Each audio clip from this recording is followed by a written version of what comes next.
Hello ভাই ভাবিরা, welcome to another brand new video. তো আমি এখন একটা দুঃখের খবর জানাবো। আর সেটা কি? সেটা হচ্ছে আমাদের পরিমণি আপু। পরিমণি আপুর প্রথম যে হাজবেন্ড ছিল, উনি আজকে একটা সড়ক দুর্ঘটনায় ইন্তেকাল করেছে। ইন্না লিল্লাহি ওয়া ইন্না ইলাইহি রাজিউন। তো দেখুন, এই পরিমণি কিন্তু বেশ কয়েকটা বিয়ে হয়েছিল, অনেক যত্নের সঙ্গে তার সম্পর্কে জড়াইছিল। লাস্ট কিন্তু উনি বিয়ে করছিল শরীফুল রাজকে। ওনার কিন্তু এই সংসারটাও টিকে নাই।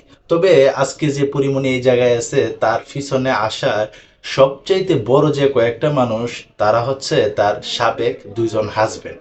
একজন তো আজকে মারা গেল, আর একজন এখনো বাইসে আছে। তো ওনার কপালে কি আছে আল্লাহ তাআলা ভালো জানেন।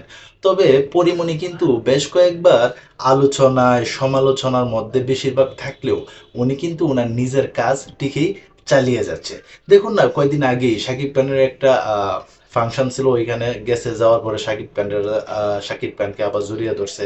ওইখানে কিন্তু আবার আমাদের বুবলি ম্যাডাম একটু অখুশি হয়ে গেছে, কারণ পরিমণি এবং বুবলির মধ্যে কিন্তু একটা দ্বন্দ্ব চলতেছে, এটা কিন্তু আপনারা সবাই জানেন। তো মাঝখান দিয়ে যদি আবার আগুনে ঘি ডাইলা দেয় আমাদের অপু বিশ্বাস ম্যাডাম, তাহলে কিন্তু আরেকটা বিব্রতিকর অবস্থার সৃষ্টি হইব। তবে এই বিষয় নিয়ে কিন্তু এখন পর্যন্ত পরিমণি কোনো মুখ খোলে নাই ওনার সাবেক হাজবেন্ডের নিয়ে। তো দেখা যাক পরিমণি এখানে আবার কোনো মুখ খুলে কিনা। তবে পরিমণির ক্ষেত্রে এখন উনি নতুন করে নিজের জীবনটা আবার সাজাইছে, ওনার দুইটা সন্তানও আছে। তো ওনার জন্য শুভকামনা জানাই।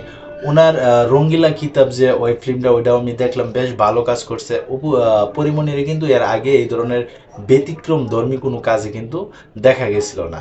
আমার কাছে পরিমণির সবচেয়ে ভালো যে সিনেমাটা লাগছিল সেটা হচ্ছে রক্ত। রক্তের পরে তার তেমন কোনো কাজ আমাকে আকর্ষণ করতে পারে নাই।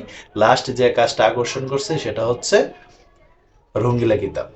কারণ পরিমণি মা হয়েছে, মা হওয়ার পরে তার যে ফিজিক্যাল কন্ডিশন বা তার সন্তান লালন পালন করার যে একটা ক্ষেত্র তৈরি হয়েছে, ওই বিষয়টার উপরে কিন্তু রঙ্গিলা কিতাব ওই ফিল্মটা তৈরি হয়েছিল।